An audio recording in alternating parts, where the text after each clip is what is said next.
Bienvenue à tous chez Thérapie Capsule. Merci de vous abonner à cette chaîne si vous aimez ces vidéos. Merci de liker et surtout de faire des commentaires. Je réponds à chacun d'entre eux et ça permet d'alimenter, ça permet de donner des témoignages pour toutes les autres personnes, de réfléchir ensemble et d'avoir une vraie communauté. Alors aujourd'hui, le sujet, ce sont des techniques de manipulation qui sont couramment utilisées par les manipulateurs pervers narcissiques ou même contrôlants. Ce sont des techniques qui passent souvent inaperçues, qui, prises isolément, sont pas forcément d'une gravité extrême, mais quand elles sont répétées, quand elles sont combinées, vous pouvez être sûr que vous avez affaire à un manipulateur d'habitude. On manipule tous à petite dose. Quand on veut convaincre un enfant de faire une prise de sang, par exemple, et qu'on minimise sa douleur à venir, quand on veut convaincre son conjoint d'aller voir tel film plutôt que tel autre, en usant de certains arguments, en l'amadouant, en se victimisant un petit peu.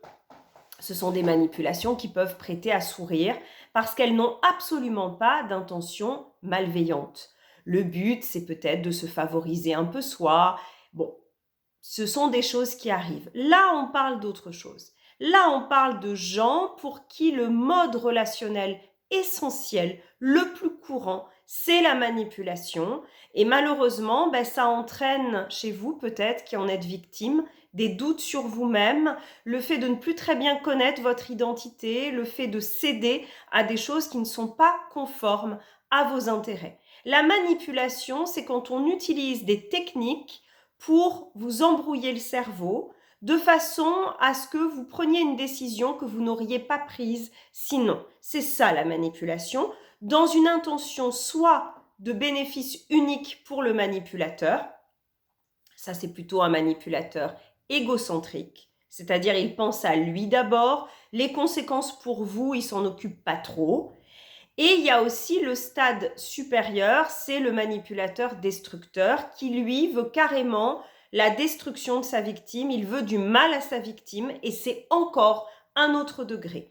Alors, revenons au cœur du sujet d'aujourd'hui. Quelles sont ces techniques qui sont utilisées fréquemment et qui font qu'elles vont vous affaiblir, qu'elles vont perturber votre jugement critique habituel, qu'elles vont vous faire douter de vous? Parce que c'est ça essentiellement.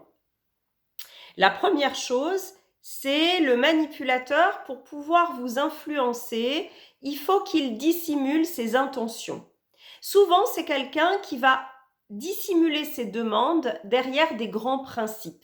Il va dire: je te demande de faire ça au nom de notre amitié, parce que tu m'aimes beaucoup, parce que tu es une personne bien, tu ne peux pas refuser. En fait, il va se draper derrière des grands principes, derrière des généralités. Tout le monde sait qu'on ne peut pas refuser ça. En fait, il ne parle pas de lui, bien évidemment.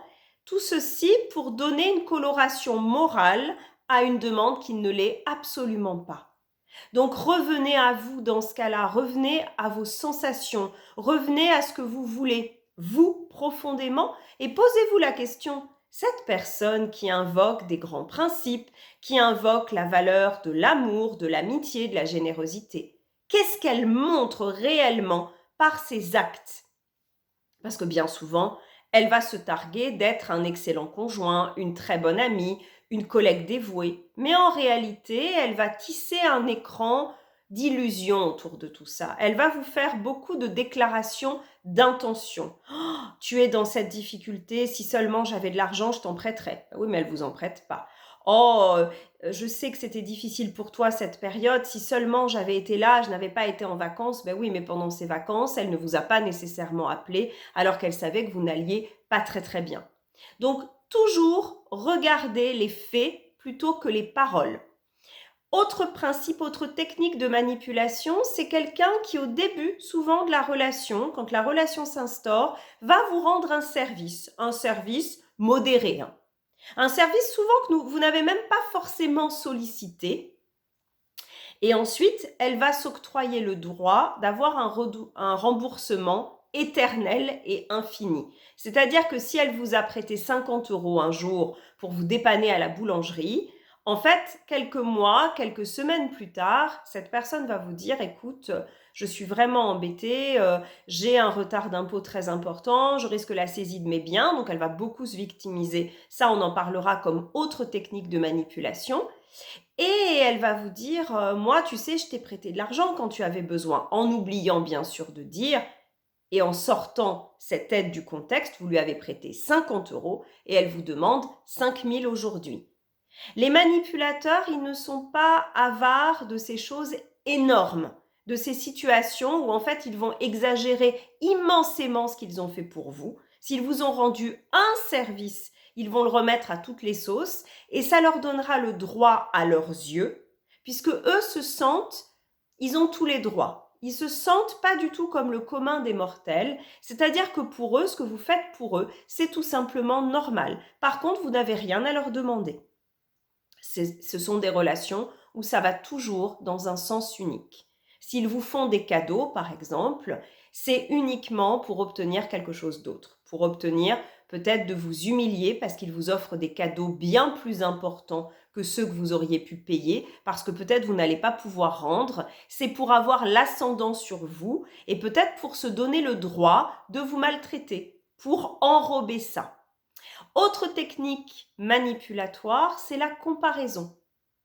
La comparaison, c'est la personne qui va vous comparer à une autre personne en disant ben oui, toi tu ne veux pas faire ça pour moi ou toi tu n'es pas comme ça avec moi, mais pourtant une telle ou un tel le fait pour moi ou le faisait pour moi, de façon à vous mettre mal à l'aise, de façon à ce que vous vous interrogiez sur vous en vous comparant à autrui. C'est une façon aussi de vous dévaluer et de vous mettre en rivalité, alors que cette rivalité n'existait peut-être pas du tout, avec une personne de votre entourage. Parce que finalement, vous risquez de finir par détester cette personne par rapport à laquelle vous êtes comparé, alors que celle-ci n'a rien demandé. Et c'est le manipulateur ou la manipulatrice qui engendre, qui fait d'une pierre deux coups. Vous dévaluer, vous faire croire que vous n'êtes pas normal puisqu'il y a une autre personne qui fait ce que vous ne voulez pas faire ou qui est ce que vous n'êtes pas, et en même temps semer la zizanie dans l'entourage s'il vous compare à quelqu'un que vous connaissez par exemple et susciter en vous des sentiments de malaise. Ça risque de vous pousser à vouloir égaler cette personne à laquelle vous êtes comparé, alors que ce n'est pas forcément ce que vous avez envie d'être ni de faire, et c'est une façon aussi d'attaquer votre identité. Une autre technique manipulatoire très utilisée, on en a un tout petit peu parlé dans d'autres vidéos, c'est l'écoute aversive. Je vous rappelle que pour vous faire passer ces idées, pour vous imposer des choses, il faut absolument que le manipulateur vous fasse douter de votre intérêt, de votre importance, de votre intelligence. Il faut qu'il vous aide à intérioriser une mauvaise image de vous. Et l'écoute aversive y participe beaucoup. C'est quelqu'un, par exemple, qui, quand vous allez parler, va regarder ailleurs, ne va pas acquiescer. Vous allez parler de quelque chose et cette personne va faire comme si elle n'avait pas entendu et lancer un tout autre sujet. Ça donne l'impression de ne pas exister, d'être transparente, que ce que l'on dit n'est pas du tout intéressant, et ça va finir par vous faire vous poser des questions sur l'intérêt de ce que vous dites. Et ça, c'est tout bénéfice pour le manipulateur ou la manipulatrice, parce que du coup, vous allez vous sentir mal et lui va pouvoir se targuer de sa supériorité parce que vous l'écoutez et vous rebondissez. C'est une souffrance psychique importante, le fait de ne pas être écouté et le fait que le langage non verbal de l'autre, qui compte plus que le langage verbal, vous montre que ce que vous dites n'est pas intéressant. Regardez en l'air, soupirer, ne pas manifester d'intérêt pour ce que vous dites. Autre technique manipulatoire, la poubelle psychique. Je vous rappelle que les manipulateurs sont très forts pour nous faire porter tout ce qui ne va pas chez eux et eux pour redorer le blason, leur blason, à notre détriment. Alors comment ils font ? Tout simplement, quand dans la relation tout va bien, c'est grâce à eux, et dès qu'il y a une difficulté, ils vont vous la coller, ils vont vous en imputer la responsabilité, et vous allez être pris dans des filets un petit peu difficiles à dénouer, à démêler, et vous risquez de vous culpabiliser. Le manipulateur va souvent utiliser des failles qu'il connaît chez vous, parce que rappelez-vous, on en a parlé pendant la précédente vidéo de la phase du love bombing, où le manipulateur ou la manipulatrice collecte des informations pour vous, sur vous, voit extrêmement bien là où vous doutez de vous, ce qui vous fait souffrir, ce qui est normal. On a tous des petites failles, des choses du passé qu'on n'a pas digérées, des doutes sur soi-même. On n'est pas fait d'un seul bois, contrairement à eux. On n'a pas besoin d'être dans la toute-puissance, on n'a pas besoin d'être parfait, mais eux vont vous imposer une exigence de perfection, et quand il y a une difficulté qu'ils vont commettre eux, par un mécanisme très important de projection, ils vont vous le coller à vous. C'est-à-dire que si, par exemple, ils vous trompent et que vous les prenez en flagrant délit d'adultère, ils vont vous retourner la culpabilité en vous disant oui, oui, alors ils vont peut-être nier d'abord, et puis si c'est vraiment énorme, ils vont peut-être finir par reconnaître, mais en changeant de sujet. C'est-à-dire que le sujet, ça va plus être monsieur ou madame vous trompe avec quelqu'un d'autre, ça va être oui, je te trompe, mais parce que je souffre terriblement dans cette relation, parce que tu n'es plus séduisante, parce que tu me fais énormément de mal.